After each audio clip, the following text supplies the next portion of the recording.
Presenting the pilot episode of The Brink, brought to you by the Improbability Drive Productions, a thrilling noir to keep you on the edge of your seats. They say the boy who cried wolf deserved what he got. I've always wondered if he didn't just see the wolf too early. I've made a career out of chasing shadows, corrupt corporates, politicians with skeletons in real closets, killers hiding behind badges. Somewhere along the line, I got a reputation for smelling smoke where there was none. But tonight, there's no smoke. There's blood. And a goddamn wolf. Case file #1, June 20th. Durant Glass Factory, South Point Industrial District.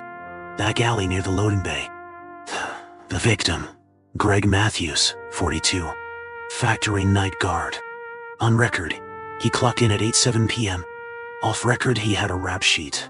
Convicted in 9 for attempted assault on a minor. Registered sex offender. Been working security gigs under the table ever since. Places no one checks too hard. He followed her. Cornered her behind the scrap bins. What happened next isn't supposed to happen outside of movies. Isabelle says a figure emerged from the dark. Tall, shrouded in black.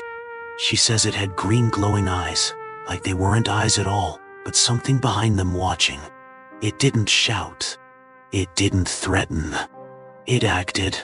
Greg Matthews was found with both arms ripped off at the shoulders. Not cut. Not broken. Ripped. His body was slumped against the factory wall like a doll someone got tired of playing with. His face twisted. Not in fear, in shock. And all around him, feathers, black, coarse, still warm with rain. Crows, maybe. But here, highly unlikely. The police arrested Isabelle. Said she was hysterical. But I saw her in the cruiser. Her hands were trembling. Not with guilt. With the kind of fear that stays behind your eyes long after you close them. I picked up one of the feathers. It's still in my coat pocket. It feels heavier than it should. Like it remembers something. There's a stink to this kind of violence. Not preservation. Not rage. It stinks of judgment. Someone, or something, has decided that the law isn't enough anymore. And maybe, just maybe, the wolf's been watching us the whole time. There is always a time when things get bad, too bad. When that happens, we stand on the brink of order and chaos. This is where it begins.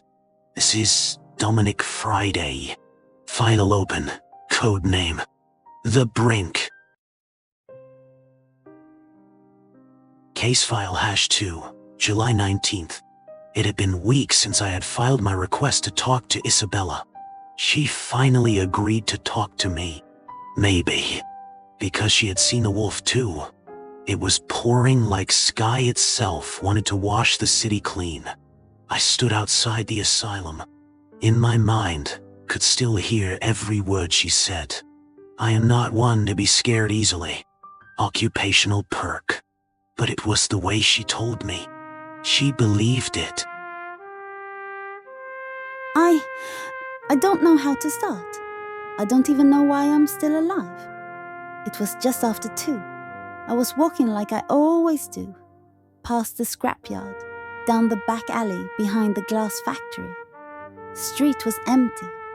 Wind was cold, but it was the kind that made me feel safe. You know? Like the city was asleep, and I could pretend I was alone in the world. I didn't hear him at first, but I felt him. Like a shadow that stretched too far. I turned around and there he was. Greg Matthews, the guard. I knew him. Always leering. Always giving me that sick little smirk, like he was doing me a favor by looking. He said something. I don't even remember what. Something like, "Hey sweetheart, you forget to say goodnight?" Then he grabbed my wrist. I screamed, tried to pull back. He shoved me into the wall. Hard. My head hit metal. Everything rang. He was on me, one hand covering my mouth, other fumbling at my coat. I kicked, bit him. He laughed, said, "Ain't no one here gonna help you, baby?" And then everything stopped, like time paused, like the air got thick and full of static. And then I heard it. This low crunch, like boots on gravel and feathers in the wind. He turned. I looked over his shoulder and, oh God, it was standing there, tall, huge, wrapped in black, like the night had peeled itself off the walls and decided to walk. It didn't breathe, it didn't speak, just stood, watching. Its eyes glowed green, not light, not glow, like two furnaces behind glass. Greg stepped back. "What the hell?" he said. Then it moved, fast. First, it grabbed his arm and swung him into the dumpster. Hard! I heard his ribs break. He screamed like an animal. Then it grabbed him by the jacket and punched him. Once, twice, again. His nose shattered, blood sprayed, teeth hit the ground. He begged. He crawled on the ground like a worm. And then it spoke.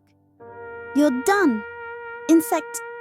Its voice, I'll never forget it. It wasn't a voice. It was rot and thunder and something beneath the world.